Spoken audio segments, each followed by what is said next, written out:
Tomato कसे दिले? 20 ला पावशे. 60 रुपये किलो. एवढे महाग? तोच भाव चालू आहे. आपण तिकडं तर 40 रुपये किलो सांगतायत. अहो आमचे ताजे आहेत. आजकाल मनाला वाटेल तो भाव सांगतात लोक. त्यांना माहिती आहे ना, लोकांना भाजी घेतल्याशिवाय पर्याय नाही. मनाचे मालक झालेत.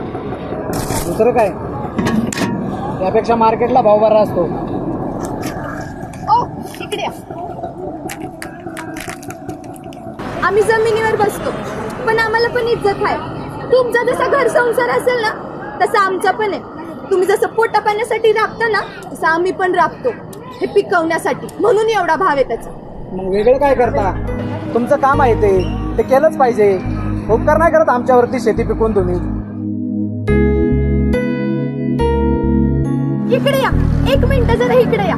काय तुम्ही गाडीतून उतरलात, फिरत फिरत इकडे आलात, म्हणजे मोठं काम पण करत असाल. तुमचं घर पण मोठं असेल. पण एक गोष्ट लक्षात ठेवायची, आम्ही पिकवतोय ना म्हणून तुम्ही खाताय. आम्ही आहे ना म्हणून तुम्ही. आणि काय हो, जर आज हे अन्न नसतं तर काही हवा खाऊन जगला असता. बोला ना, आता का शांत बसलात? सांग बोलायला आता. एक दिवस जेव्हा शेतात राबाल ना, आणि रात्रीची जेव्हा अंगाची लाई लाई होईल ना, तेव्हा तुम्हाला कळल का खरा शेतकरी काय असतो म्हणून. आम्ही गिराकाला त्याच्या भावानी देतो, कारण आम्ही त्याला देव समजतो. पण तुम्ही तर लईच करायला लागले. आणि काय हो, सोनाराच्या दुकानात गेल्यावर तुम्ही तिथं सोन्याचे भाव पण असेच कमी करता. तिथं कसे सोन्याचे भाव कमी करतील? चमकणाऱ्या गोष्टींची किंमत करता येत नाही ना. पण एक गोष्ट लक्षात ठेवा, तुम्ही 5 दिवस आहे ना गळ्यात सोनं घातलं नाही तरी चालेल, पण जर 5 दिवस उपाशी राहिला ना, मग तुम्हाला कळल का खरं सोनं काय असतंय म्हणून.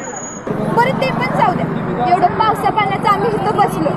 एक लक्षात ठेवा, जेवढा हा पाऊस पडत नसेल ना, तेवढं आमच्या शेतामध्ये जेव्हा पीक नसतं ना, तेव्हा आमच्या डोळ्यातून पाणी पडतं. पण ते तुम्हाला नाही करणार हो. जाऊ द्या, तुम्ही तर तिकडे मॉलमध्ये, रेस्टॉरंटमध्ये जेवणारे, कपडे घेणारी लोक, काय म्हणे ब्रँडेड कपडे. पण एक गोष्ट लक्षात ठेवायची, आम्ही पण ब्रँडच आहे. शेतकरी आपण एक ब्रँडच असतो. फक्त देशाचा नाही, अख्ख्या जगाचा ब्रँड आहे शेतकरी. म्हणूनच शेतकऱ्याला अख्ख्या जगाचा पोशिंदा म्हणतात.